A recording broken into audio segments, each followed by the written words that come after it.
What's up, everybody? Quick disclaimer before we get to the video. I apologize in advance if I happen to miss anything with this. You know, it's getting really busy around here at the Red Cup during Christmas time. I also wanted to show you guys a quick view of what the fellowship looks like. Not completely assembled, but at least my fellowship inside here. So please, if you enjoy the video, like, subscribe, share, all that other stuff. And if I happen to miss anything, once again, I apologize. It's been a hectic holiday season here at the Red Cup review. Thanks for watching. Here's Gimli from The Lord of the Rings by Asmus, and as you can see, I have him all decked out before we break the figure down. Check out the way the light glimps off of that axe. This is where Asmus really knocks it out of the park, which is with their die-cast weapons, and especially the outfit. The outfit is very, very well crafted. I do have a couple of nits this time around, though, but what figure doesn't?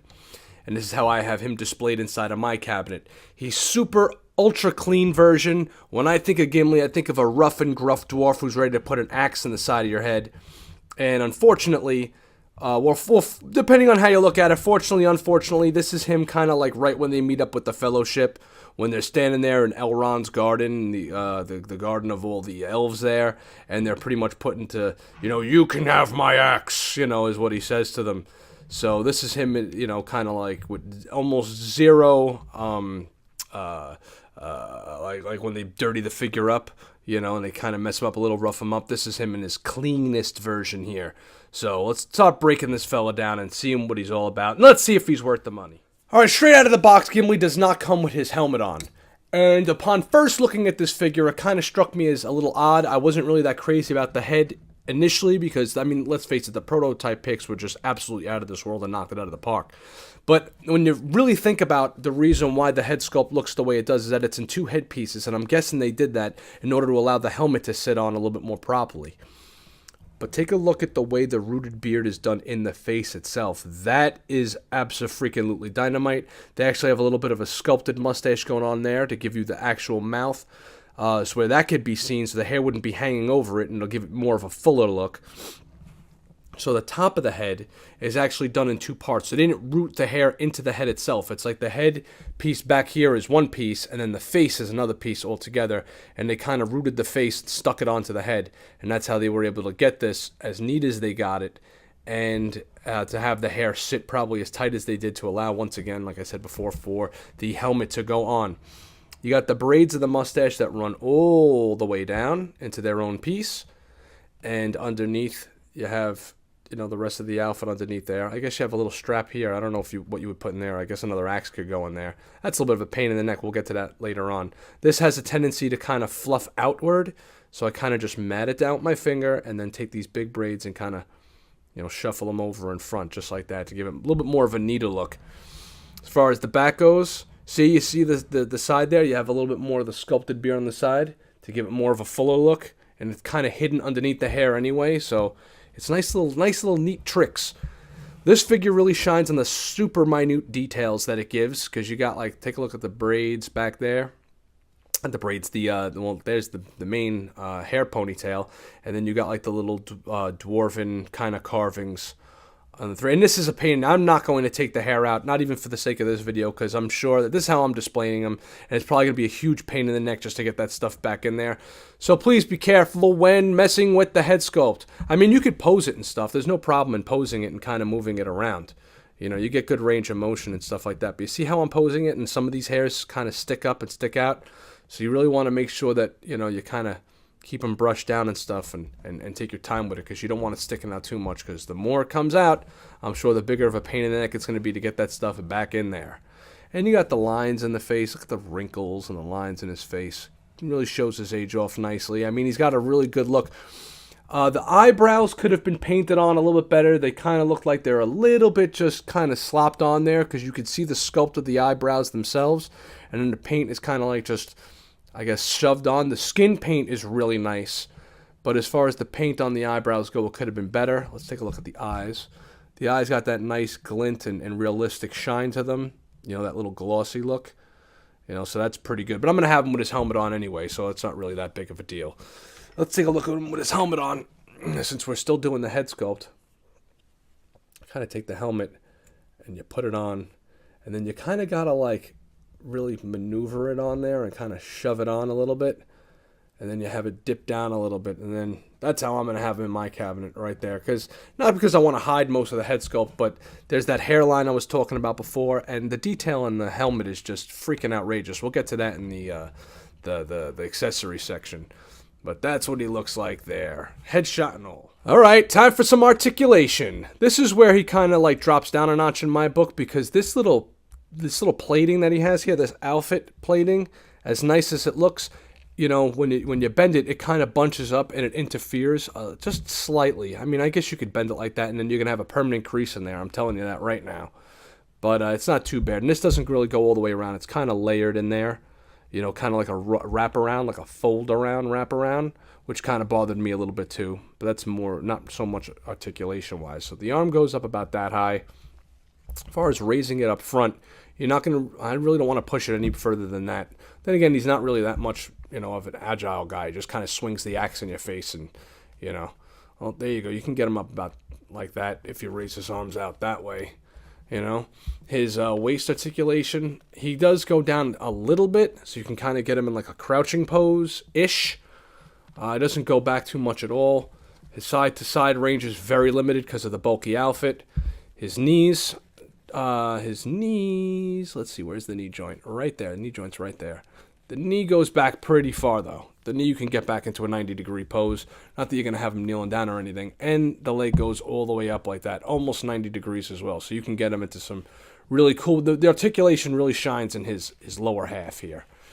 All right, and then you have, the ankles. The ankles are important. The ankles go in and out as well. And they have full range of motion all the way around. So you can have a problem like having posed out, you know, with his axes at his side without having to worry about him falling over. And he can stand on his own without the stand pretty easily as well. Look, I just kind of plopped him down and he's already holding his stance excellently.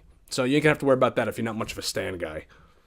Alright, let's talk about why Asmus really is able to kind of hang with companies like Sideshow and Hot Toys, being that they're a smaller company, and that is in the outfit and the decorations therein. All their outfits and their outfit materials are made of pretty much the highest quality, I believe, on the market, to be honest with you. I've had Hot Toys that I felt the outfits on and have been like, yeah, they're alright, they're pretty good, but Asmus is really where it's at. So this little flat piece here that's supposed to be like his dwarven chainmail, I wish it was more chain mailish, but I guess it must have been made the figure too heavy or too expensive, or maybe it would have hindered the articulation in the arm here. So I guess this was a good compromise. I was kind of hoping it was more of a metally feel, since most of their stuff is metal. The buckle here is not metal, even though it looks like it. So the paintwork is done really nice. You got these little loops on the side here to hold his axes. The reason why I'm not taking the axes out of here, and I wanted to kind of do this for the accessory section, is that this right here is extremely hard to get the axes in, so you're really going to want to take your time with this. Look at that. Look at the detailing in every little freaking piece on this thing. I mean, this is where they're like, all right, we got to figure out a way to hang with Hot Toys. We got to figure out a way to really like raise our figures up to that next level. Now, the head sculpts are getting there, and the way they're doing the rooted hair on the faces and stuff, once again, is getting there. But they really got to kind of make their mark on the industry, and this is where they do it. In the extreme detailing in their outfits, and the cloth is just excellent. It's top notch. It doesn't feel like it's going to rip. It doesn't feel pleathery. It's got a nice tough, and this is like something that you would wear. You know, I mean, with the exception of it, like this is obviously plastic, but the paintwork on there is done really nice as well. But as far as like the cloaks go and the actual pants and stuff like that, this feels like real clothes. Let's take a look at under the back in case you guys don't want to have him with his trademark hood on. You got his little packs on the back there. You got his little throw blanket. And that's not meant to come out. That just kind of sits there. It's really more there for decoration. A couple of more belt loops. All the belt loops are made of metal. Let's see. Turn this around. Turn him around. You got another belt loop here for holding his axes. So you got the axe on this side, axe here. You got another little thing up in here if you wanted to, but I wouldn't necessarily put an axe in that. And you got one on the back here for his really big two-handed axe that goes back here if he's not holding it in his hand. That's it for his outfit. Now it's time for his amazing accessories. Alright, from the axes to the helmet and his hands. Let's take a look at one at a time. You guys want a little bit of detailing on what's going on with his hands? Here's pretty much what they look like. He's got the two open hands, the two closed hands, and the two fisted hands. And the fists I never use, so those just stay in the box because I like to have my figures with a little bit more, stuff going on there as far as their expressions with their hands and stuff. So you got his 2 hands, you got his helmet, crazy detail on the helmet. This is really this should have been in the clothing accessory part here. This actually goes through the belt loop. They actually suggest putting it once it's on his head, slipping this piece through the loop here. But I don't do that. I kind of just leave it open. But yeah, you could slip that through there and kind of hook it up nicely. Detailing on the actual piece itself. Look at that. The paintwork on this is really, really high quality as well. I don't see really any bleeding or any smudging or any of that stuff. It's done very, very excellently. Another thing I really like here, I don't know if you guys are seeing this or if it's just me. Take a look at the way the top of the helmet kind of has like that little bit of a wooden feel. I'm trying to get you like more. See, it almost looks like woodish or like bronzish. It's not just flat brown right there. Excellently, excellently done. And obviously this sits on his head. Underneath here you have like that kind of material underneath there, so it's not just going to be a piece of plastic sitting on the guy's head, so I don't think you're going to have to worry about it ruining the hair or anything like that. You got his big old double axe. This thing is pretty massive.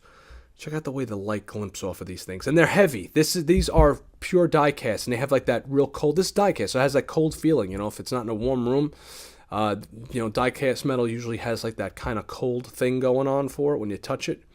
And really catches the light really well. And it kind of brings a regular 6-scale figure up to another level, if you ask me. And I'm not really, unless the paintwork is done like super excellently, you kind of need the die cast in order to get that kind of shine going on there. And you have the other hand axe, like so. And you got more of these little details on there and on the top of the axe there as well. These are pretty sharp too. This down here, this is like a letter opener. All these things are like little mini letter openers. It's pretty wild. And this one here, check this out. This as well, this really long axe has a lot of detailing in the wood on the handle. And again, sharp at the top, so be careful. That even says that in the instructions. I don't remember him having all these axes, but I'm pretty sure he did. And he has the 2 axes, like I showed you before, attached to his side. Alright, so as I'm reassembling Gimli, we're going to talk about what he's getting as far as red cups go. I'm going to give him 4... I want to give him like 4 1/4. I probably got to give him 4 1/2 because he's probably the best looking one out of the entire fellowship so far. And I got to give him extra props, Asmus, for being able to nail down the face, the bearded stuff, because they're going to be redoing both as Gandalf the Grey and Gandalf the White. And let me tell you, just the sheer fact that what they were able to do with this figure is going to be able to take their next figure and even bring it to an even higher freaking level.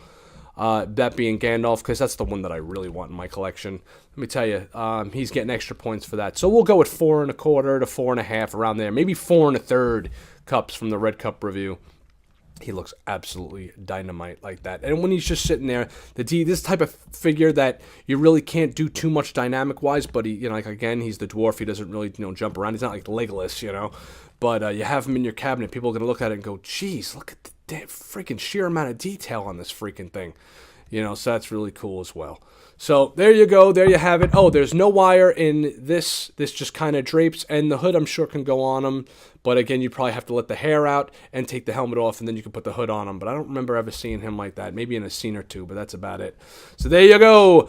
That's Gimli from Asmus Toys. This has been the Red Cup Review. Please like, share, subscribe, and all that other good stuff.